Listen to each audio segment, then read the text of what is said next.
कहा, मैं स्वयं शिव कहते हैं,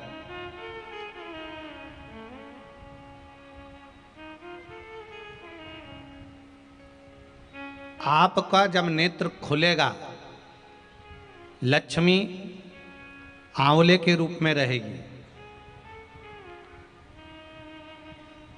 मैं बेर के रूप में रहूंगा।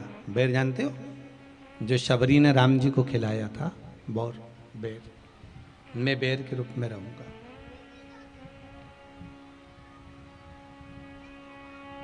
रिद्धि सिद्धि श्री गणपति भाजी के रूप में रहेंगे।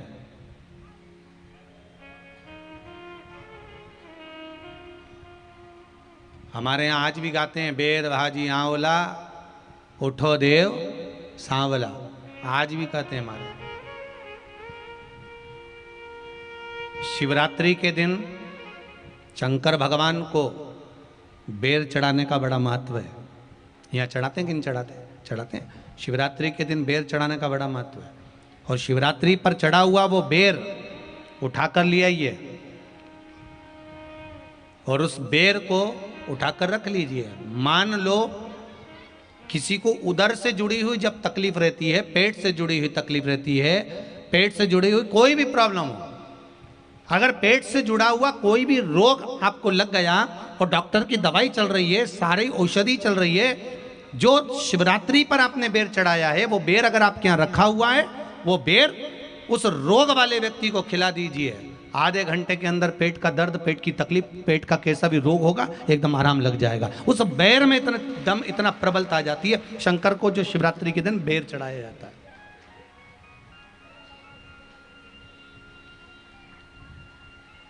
भगवान शिव पर समर्पित हुआ वो बेर का इतना महत्व महाराज। और जो देवता को उठाने के लिए बोर समर्पित करा जाता है, बेर भाजी आंवला उठो देव सांवरा, उसमें शंकर जी का भाव है, क्योंकि शिव जी का दर्शन भगवान नारायण उठते से ही करना चाहते हैं। सबसे पहले नेत्र खुले और मेरा शिव का दर्शन हुआ। बेर का भाव ही शिव का दर्शन का भाव।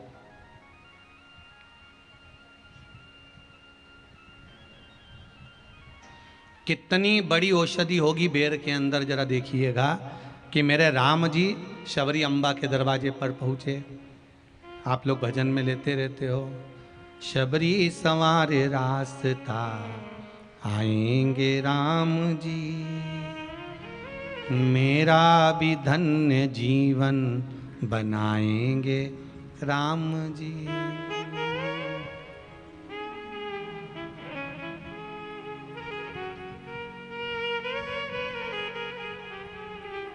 और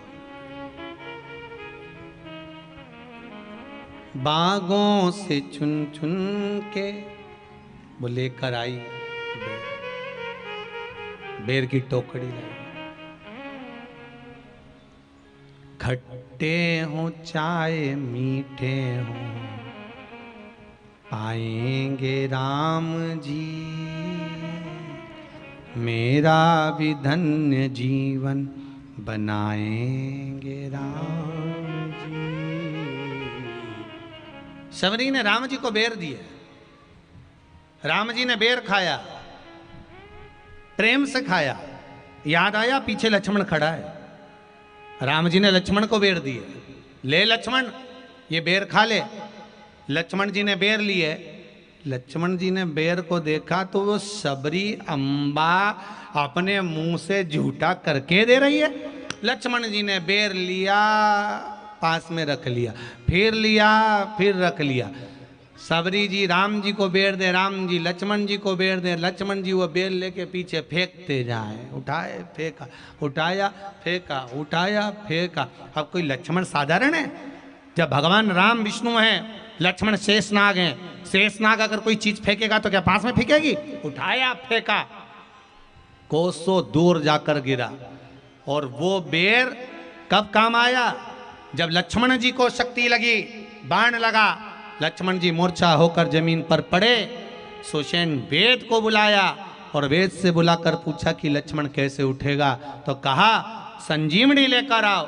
संजीवनी लेने के लिए भेजा तब संजीवनी लेने के लिए जब श्री हनुमान जी महाराज गए, संजीवनी बूटी जब लेकर आए और लक्ष्मण जी को जो दी, तब राम जी पहचान गए ये संजीवनी कोई दूसरी नहीं है। लक्ष्मण जी को जो बेर खाने को दिया था वो बेर फेंक दिया था, उसी बेर की पत्ती है जिसको निचोड़ निचोड़ कर लक्ष्मण जी को खिलाना पड़ी है। तो राम जी रोते रोते बोले पहले ही खा लेता तो खाना नहीं पड़ती, कोरोना का टीका पहले ही लगवा लेता तो दादा निपटता ही नहीं, लगे तो खाया ही।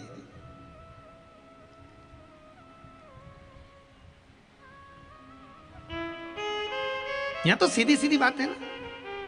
कहा पोलियो की दवाई जन्म लिए बच्चे से लेकर 5 वर्ष तक के बच्चे को पोलियो की दवाई पिलाई जाएगी। पोलियो की दवाई पियो तो हाथ पैर से विकलांग नहीं होगे। बोलो, बोलते कि नहीं बोलते? पियो विकलांग नहीं होगे।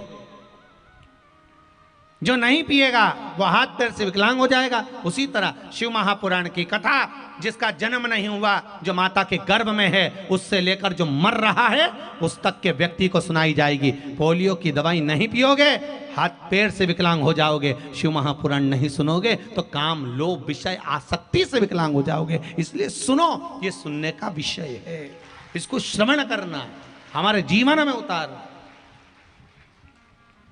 ये मिलेगी।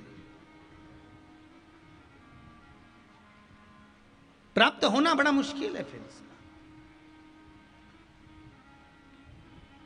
अगर पहले ही लक्ष्मण जी तुम ये खा लेते बेर तो आज इसकी पत्तियों का रस नहीं लेना पड़ता, पहले ही खा लेते।